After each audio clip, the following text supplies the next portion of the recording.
यो चाहिँ city centre पछाडितिरको दृश्यहरू हो। त्यो पर सिसाले झ्यालमा लागेको त्यो बिल्डिङहरू, यतापट्टि अर्कै टाइपको बिल्डिङहरू छ, फुस्रो बिल्डिङहरू भने क्लक टावर त्यहाँ पर छ। क्लक टावरलाई छोडेर म निकै यता होर आइसकेको छु र यतापट्टि चाहिँ पार्कहरू पनि छ। यो भित्र चाहिँ पार्क एरियाहरू छ।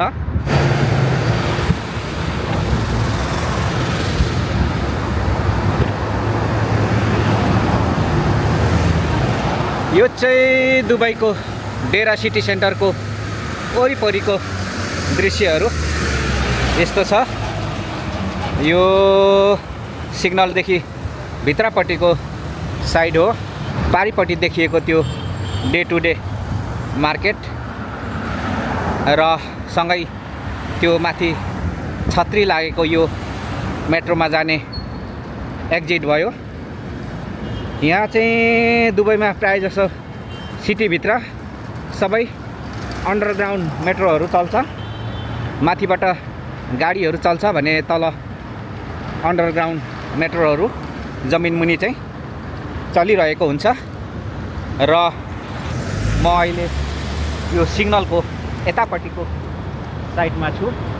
त्यो पारिपट्टिको साइडहरूमा पनि पुरै मार्केटै मार्केट। त्यहाँनिर ग्रिन हाउस डानाटाको सिग्नल त्यतापट्टि छ भने अहिले म यो सिटी सेन्टरको मेन मार्केट त्यो मलको नजिकै छु। त्यो पारिपट्टि देखिँदै गरेको त्यहाँनिर यो लाइटिङ त्यो स्क्रिनमा आइरहेको छ, त्यो चाहिँ सिटी सेन्टरको मेन मार्केट मल हो। र यहाँ अलिकति यता भित्रपट्टि चाहिँ बस स्टेसन छ, यहाँबाट भित्र जानुपर्ने हुन्छ। र यो उतापट्टिको होटलहरू भयो र मेन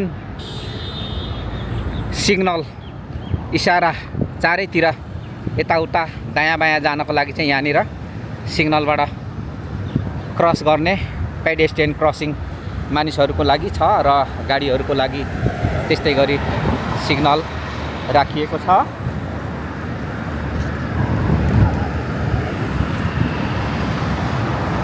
यो यतापट्टि यो गिफ्टल्यान्ड मार्केट, त्यहाँदेखि उतापट्टिको ग्रिन हाउस।